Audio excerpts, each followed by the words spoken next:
He was devoted to his family. He loved his wife, and Johnny loved him. And he loved his sons and his grandchildren, and the center was his family, and he got strength from them.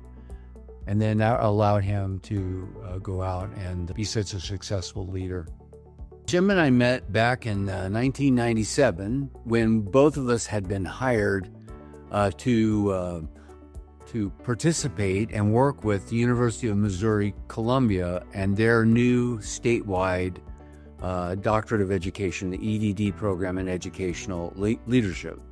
He and I hit it off. In fact, we found out that our birthdays were 1 day apart, 5 years and 1 day apart. So, and I won't tell you who's the oldest, so we'll just leave it like that. He had many characteristics that made him a very valuable friend and colleague.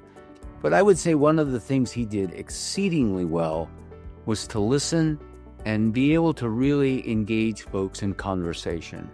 Jim was a person interested in other people, always concerned about other people and how they are doing. Of course, as a colleague and a scholar, Jim's work was influential, but I would have to say the thing that really impacted me the most was when I assumed the role of dean. He had been already demonstrated his success as being a collegiate dean. So Jim became more than a friend, he became a mentor. And Jim was right there on the spot to help me, guide me, walk me through some of the situations that I faced as an academic executive leader of a college. As you know, Jim was an alum of UCO. He did his master's there. Jim had about a 47-year career, starting as a teacher and a principal, and then he was in higher education for a number of years. He concluded his career as a dean at the University of Central Oklahoma, and I know he was exceedingly proud of that, but Jim always had a great care and concern for his colleagues, of course, his students and his co-workers. And I know that as a dean, he loved engaging with the students. He really did. He used to tell me as my first year, he said, "Hey, look, how often do you get out of your office?"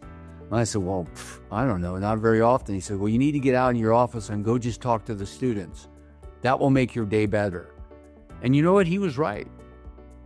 He helped people find their balance professionally. He was a person who offered vision and direction for his college and his colleagues. But the other piece is that in Jim's faith, it talks about being the light. And he and I share the same faith, and we would talk about, as our roles as dean, being the light. So when I think about him getting the Beacon Award, I think you could have a more appropriate award for a guy like Jim Machell, because he was the light. And he was a beacon